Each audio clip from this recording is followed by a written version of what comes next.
escucharon esta frase.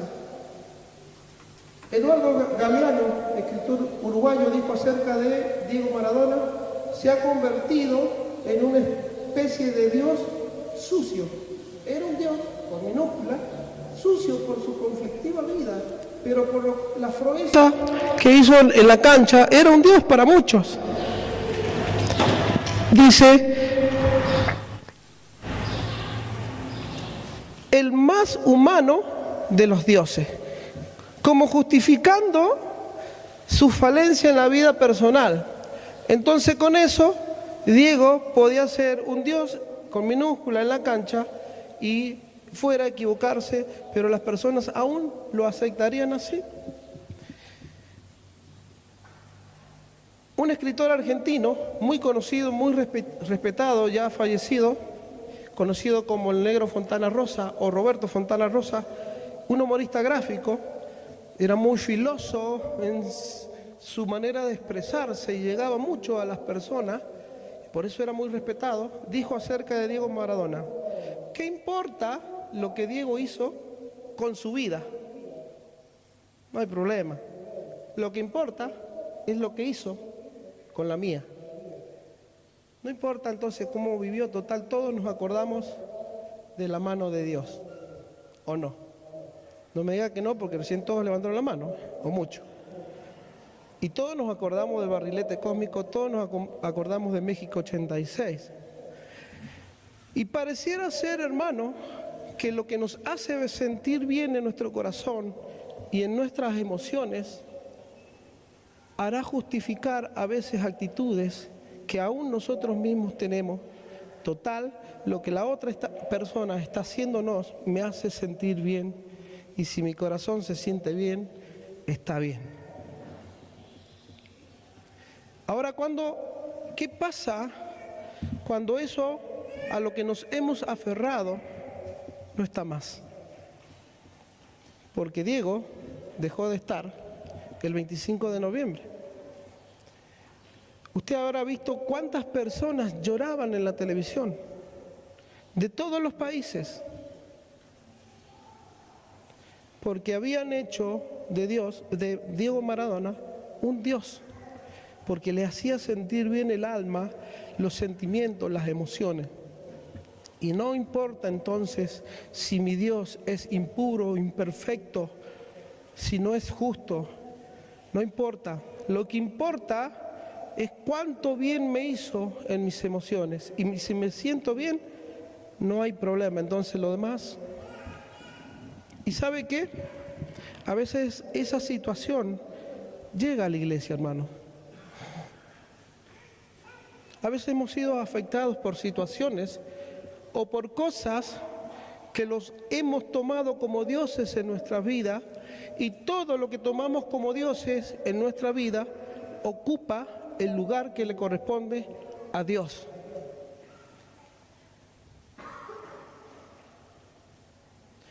Pero Dios, en esta mañana, Él nos dice: yo quiero ser tu Dios. El poderoso Dios de Israel quiere ser nuestro Dios. ¿Qué pasa entonces cuando un Dios o algo que nosotros nos hemos aferrado no está más? Yo había puesto ahí desesperanza. Yo veía a la gente desesperanzada en los noticieros. Hay desánimo, incertidumbre, desconcierto, hay tristeza. Cuando eso a lo cual nos hemos aferrado ya no está más, hay desesperanza. Pareciera ser que el mundo se nos vino abajo. Y a veces como iglesia tenemos o nos hemos aferrado sin querer, pero nos hemos aferrado a cosas que están ocupando en nuestra vida el lugar que le corresponde a Dios. Y eso se llama idolatría. Idolatría es poner en lugar a algo que le corresponde a Dios. Entonces la pregunta es, en esta mañana, ¿Dios quiere ser nuestro Dios? Y Él quiere que nosotros le seamos a Él por pueblo. Entonces la pregunta es, ¿anhelamos que Dios sea nuestro Dios? ¿Estamos dispuestos a dejar esos dioses con minúsculas para exaltar realmente al Rey de Reyes y al Señor de Señores? El Señor está escuchando. Y ellos me serán a mí por pueblo. ¿Anhelamos que Dios sea nuestro pastor? ¿Queremos ser ovejas de su prado? Si es así, hermanos, hay muchas cosas que debemos dejar. Porque esas cosas que aún no hemos dejado, llámese como se llame, están ocupando el lugar que hace mucho tiempo Dios quiere ocupar en nuestras vidas. Entonces viene la desesperanza, la incertidumbre, el desconcierto, la tristeza. Y tristeza es un sentido de dolor anímico producido por un suceso desfavorable, se había ido el Dios. Y que suele manifestarse con un estado de desánimo. Eso es la definición de tristeza. Y pesimismo. Cuando uno está triste, todo está mal. Todo está mal. Es que se nos fue lo que estábamos aferrados. ¿A qué estábamos aferrados? Al dinero. Cuando nos falta el dinero, todo está mal, hermano. Bueno, gloria a Dios, porque no dicen amén. Quiere decir que no estaba aferrado al dinero. Pero hay en las personas que se aferran a eso, cuando no lo tienen, hay insatisfacción, por eso quieren más y quieren más. Y hay tendencia al llanto. ¿Cómo lloraban algunos napolitanos? ¿Cómo lloraban muchos argentinos? Eso es lo que pasa cuando el Dios que nosotros nos hemos aferrado ya no está más. Sinónimos entonces de aflicción son pena, aflicción, pesadumbre, melancolía, dolor, soledad. Ahora, hermanos, Dios a través de todos los tiempos ha tenido que repetir esta promesa, porque Dios siempre ha querido ser el Dios de Israel, pero no siempre Israel ha querido que Dios sea su Dios, que Jehová sea su Dios, y ha ido en pos de otros dioses. Entonces, vuelvo a repetir, hermano, porque esta palabra me identifica, y yo también a veces sin darme cuenta me he sentido bien con otras cosas que han ocupado el lugar de Dios. Entonces la pregunta también para mí en esta mañana es, David, yo quiero ser tu Dios. Siempre la paternidad de Dios sobre sus hijos. ¿Queremos ser sus hijos? ¿Queremos ser su pueblo? ¿Queremos ser sus ovejas? Entonces debemos dejar lo que ocupa el lugar de Dios, hermano. Entonces, a través de los tiempos Dios siempre ha manifestado. ¿Y por qué lo ha tenido que manifestar? Porque muchas veces las personas y las generaciones se van olvidando de lo que Dios ha hecho. El momento más importante en la experiencia del pueblo de Israel con Dios se vivió cuando el Señor los sacó de Egipto a su pueblo, después de haber estado más de 400 años como esclavos, y los sacó con mano poderosa, mostrando toda su gloria, todo su poder. Y ¿quién, hermano, de nosotros, si ve un milagro de parte de Dios, no cae rendido a sus pies? ¿Quién, si no tiene una necesidad y el Señor le da eso que estaba pidiendo, no nos rendimos a los pies del Señor? Vinieron promesas, vinieron milagros, vinieron prodigios en el pueblo de Israel. Dios los sacó con mano poderosa, pero en el desierto el pueblo siempre tendía a olvidarse a Dios. Y de la generación que quedó, que salió, solo pocos entraron, entre ellos Josué y Caleb, dos personas que dijeron: Señor, nosotros sí queremos que tú seas nuestro Dios. Y ellos tuvieron que dejar dioses. Y fíjese lo que dice Ezequiel, en Jeremías 24:7, por favor.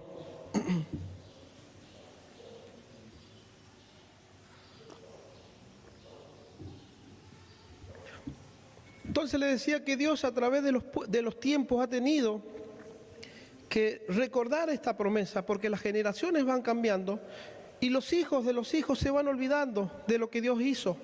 Pero era tarea de los padres plantar la semilla de lo que Dios ha hecho en generación en generación. En esta mañana Dios está poniendo también compromiso en los padres, pero no saque el compromiso que como hijos tenemos de nosotros ponernos a cuenta con Dios y tomar nosotros una decisión personal, porque Dios no es un Dios de masa, es un Dios que trata con cada uno de nosotros de manera personal. Ayer la hermana que nos compartía decía la paternidad de Dios. ¡Qué palabra, hermano! Dios queriendo ser nuestro Padre. No tenemos excusa.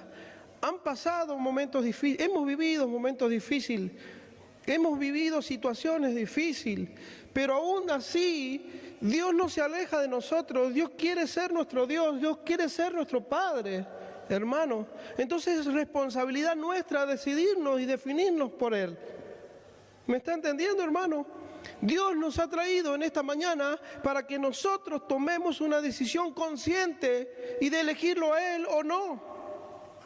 Pero yo soy responsable como papá de influir en mis hijos, y mis hijos son responsables como personas que son influidas por la iglesia, por la casa y por la Biblia, de tomar una decisión. Entonces Dios tenía que reiterar y dice: y les daré corazón para que me conozcan que yo soy Jehová. Le estaba hablando a una generación que había visto los milagros y había escuchado, porque había pasado tiempo de que Dios los sacó de Egipto. Sin embargo, no se ocuparon de buscar a Dios las generaciones que le sucedieron. Y estamos hablando de Jeremías, tiempos difíciles donde Dios le estaba dando una nueva oportunidad porque se habían alejado de Dios. Así como Egipto, la mano poderosa y los milagros fue la edad de oro en cuanto a milagros de parte de Dios hacia Israel, el tiempo de Jeremías fue lo más bajo, el pozo más profundo que el pueblo tuvo que pasar porque se apartó de Dios. Y aún estaba por venir la mano de Dios sobre Israel, pero aún así le mandó a Jeremías para que se arrepintiesen. No se arrepintieron. Esto es del 627 al 586 a.C. En esa oportunidad Dios les decía: y quiero que me conozcan que yo soy Jehová y me serán por pueblo. ¿Qué está diciendo, hermano? Dios queriendo ser el Dios de Israel, Dios queriendo ser el Dios de la iglesia. Y yo les seré a ellos por Dios, porque se volverán a mí de todo. Hay una condición: hemos de volver y de buscar a Él de todo corazón, hermano. No puede buscar mi papá a Dios por mí. No puedo yo buscar a Dios por mi hijo. Es responsabilidad de cada uno de buscarle a Dios y de comprometernos con Él. Amén, hermano. Entonces, luego, tiempito después, porque en el tiempo de Jeremías el pueblo no se arrepiente, viene el aire de Dios, viene Nabucodonosor, invade en 3 oportunidades. La más sangrienta fue en el 586 a.C. y se lleva cautivos, pero en la segunda vez que invadió se llevó una persona muy conocida que es el profeta Ezequiel. ¿Qué dice Ezequiel 37:27? Entonces ya habían pasado años que Dios le dio esta palabra a Jeremías, pero el pueblo no se arrepintió y no le buscaba a Dios. Pero aun cuando el pueblo de Dios iba hacia Babilonia, Dios levanta un profeta. Dios siempre, en medio de los tiempos, hermanos, Dios siempre nos va a poner una persona. Y esa persona va a traer palabra de Dios. No seamos reacios a la voz de Dios. No nos quejemos. No nos ensimismemos en nuestro problema, que pareciera ser, cuando nos ensimismamos en nuestro problema, pareciera que ser que todo es grande y Dios es chico. No, hermano, al contrario. Dios es más grande cuando el problema es más grande.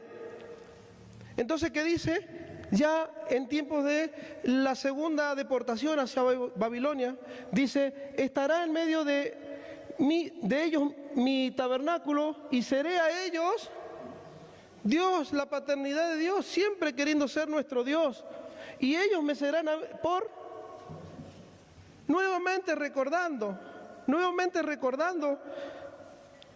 Entonces, fíjese, en el 605 se invade Judá, Jerusalén, y entre ellos se llevan cautivo a Daniel. Daniel le predica a Nabucodonosor. En lo más alto estaba Daniel. 592 al 93 viene la invasión nuevamente sobre Jerusalén, porque muchos habían quedado. En la primera se llevaron a lo mejor, dice. En la segunda se llevan a Ezequiel, ya el pueblo cautivo. Y Dios entonces no se olvida ni de Daniel, que está allá arriba, ni se olvida de su pueblo. Entonces le levanta a Ezequiel, al profeta Ezequiel, para que el pueblo, aún en cautiverio, tuviera voz de Dios. Y nuevamente le repite: yo quiero ser su Dios. ¿Queremos que Dios sea nuestro Dios? ¿O queremos seguir con nuestros dioses en minúscula a los cuales nos hemos aferrado? Y vamos a terminar, mire que dice Zacarías 8. Ya Dios había dicho que iban a pasar 70 años de cautiverio. Se cumplió, porque la palabra de Dios siempre se cumple, hermano. Entonces, había comenzado el retorno a Jerusalén, a reconstruir la ciudad, el templo, y aún ahí el pueblo estaba apocado, desganado, pero Dios levanta a Zacarías. Mire lo que dice Zacarías 8:8: y los traeré y habitarán en medio de Jerusalén, y me serán por pueblo, y yo seré a ellos por Dios, en verdad y en justicia. El Dios que es santo, el Dios que es puro, el Dios que es justo, quiere ser nuestro Dios. El Dios creador del cielo y de la tierra, Él quiere ser nuestro Dios, hermano.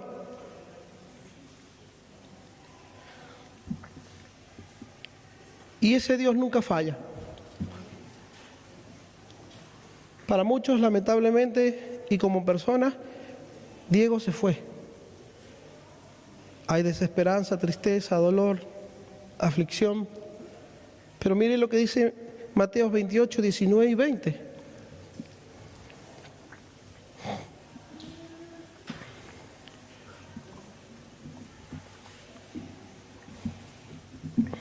Nuestro Dios no es un Dios Nuestro Dios no es un Dios eventual, hermano. No es un Dios casual. No es un Dios circunstancial. Nuestro Dios es un Dios fuerte. Nuestro Dios es un Dios eterno. Y Él quiere y anhela ser nuestro Dios. Mire lo que dice Mateo 28, 18. ¿Qué dije? 28, 19 y 20. Perdón. Mateo 28, 19 y 20. No es casual, Él es eterno, Él es Dios fuerte. Por tanto, id y haced discípulos a todas las naciones, bautizándolos en el nombre del Padre y del Hijo y del Espíritu Santo. El 20, enseñándoles que guarden todas las cosas que os he mandado. Y aquí yo estoy con vosotros por tiempo, eventualmente, por momentos. Yo estoy con vosotros, ¿qué dice? Todos los días, hasta el fin del mundo. Dios no se olvida de nosotros. Él está en esta mañana con nosotros. Él quiere ser nuestro Dios y no se olvida.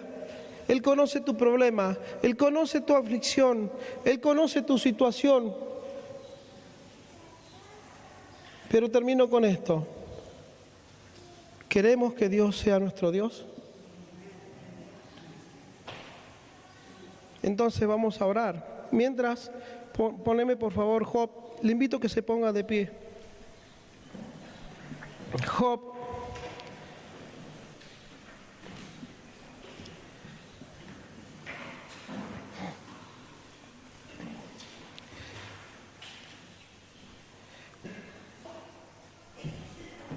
Job 22, del 21 en adelante.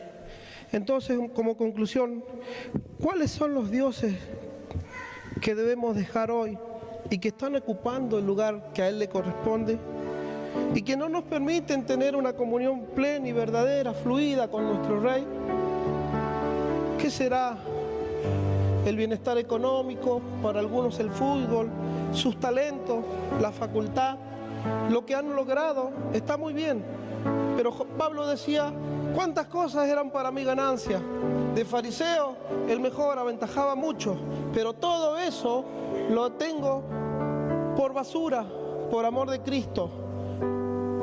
Hemos de decidirnos completamente y hemos de tomar una decisión consciente en esta mañana. Queremos volvernos a Dios. Volvámonos a Dios. Puede cerrar sus ojos. Volvámonos a Dios. Vuelve ahora en amistad con Él, dice Job, y tendrás paz. Esta mañana comienza a haber paz en medio de tu tormenta, en medio de tu dolor, en medio de tu aflicción. Y por ello, porque te has puesto a cuenta, porque nos hemos puesto a cuenta con Dios, por ello vendrá el bien. Toma ahora la ley de su boca. Hebreos decía, y pondré mis leyes en su corazón, el versículo que empezamos a leer. El Señor quiere poner su palabra en nuestras vidas, porque su palabra nos dará claridad en los momentos de turbulencia. Su palabra nos dará estabilidad. La palabra de Dios es como un ancla. Cuando el barco se encuentra azotado por las olas del mar, el ancla es tirada y se queda fijo. Podemos tener estabilidad en medio de tiempos de turbulencia, en medio de tiempos de dolor, en medio de tiempos de aflicción. Pongamos la ley, que es la palabra de Dios en nuestra boca, y pongamos sus palabras en nuestro corazón. Si te volvieres al Omnipotente, serás edificado. Alejarás de tu tienda la aflicción. Ya no habrá tristeza, y si lo hay, Dios está contigo y Él nos cargará en sus brazos. No caminaremos solos, Él estará con nosotros. Tendrás más oro que tierra, y como piedra de arroyos, oros de Afir. El Todopoderoso será tu defensa, y tendrás plata en abundancia. Porque entonces te deleitarás en el Omnipotente y alzarás a Dios tu rostro. El Señor está en esta mañana. Orarás a Él y Él te oirá. Tus oraciones llegarán a la presencia de Dios. Decídete por Él. Determinarás a sí mismo una cosa y te será firme, y sobre tus caminos resplandecerá luz. Lámpara es a mis pies tu palabra y lumbrera a mi camino. Señor, en esta mañana nosotros queremos que ocupes el lugar que siempre quisiste ocupar, y que muchas veces, Señor, por nuestro orgullo, Señor, no te dimos el lugar que tú querías ocupar. Pero tú siempre, a través de las generaciones, buscando el bien para tu pueblo, buscando el bien para tus hijos. Señor, perdónanos en esta mañana. Habrá alguien en esta mañana que dice: yo me quiero poner a cuenta con el Rey de Reyes. Yo te elijo, Señor, como mi Dios. Sé mi pastor, guíame en medio de los lobos. Habrá alguien que dice: yo me pongo a cuenta con Dios. Levanta tu mano. El Señor está viendo tu corazón y está viendo tu mano. El Señor te ha traído en esta mañana para que nos ha traído para que nos pongamos a cuenta con Él. Para que dejemos de lado lo que es vano y busquemos lo que es sólido, no más lo relativo, sino lo absoluto. Señor, mira las manos que se levantan en el nombre de Jesús, tu presencia ministrándonos en esta mañana. Te elegimos a ti como nuestro Dios, te elegimos a ti como nuestro Rey. Cuánto te extrañamos. Perdónanos, Señor, perdónanos, porque muchas veces vimos mal la situación y no te miramos a ti. Toca, Señor, las manos de aquellos que se han levantado y aún los que no se animan. Toca nuestra alma, que son nuestras emociones que muchas veces están desestabilizadas. Toca nuestro cuerpo. Sana en el nombre de Jesús, porque tú has prometido en Job que vas a traer sanidad. Toca sanidad para tu pueblo, para tu iglesia en esta mañana, y sana nuestro espíritu, Señor. Queremos ponernos en contacto nuevamente contigo. Gracias, Señor. Gracias por tus palabras, por tu gran amor, por ese amor que nunca se rinde, nunca se rinde, nunca se rinde, y siempre nos ha buscado. Y gracias, Señor, porque pasas por encima de mis malas decisiones y me sigue buscando y me buscas, Señor. Muchas gracias. Te alabamos, Señor, y te agradecemos en esta mañana porque quieres ser nuestro Dios, quieres seguir siendo nuestro Padre. Queremos ser tus hijos, Señor.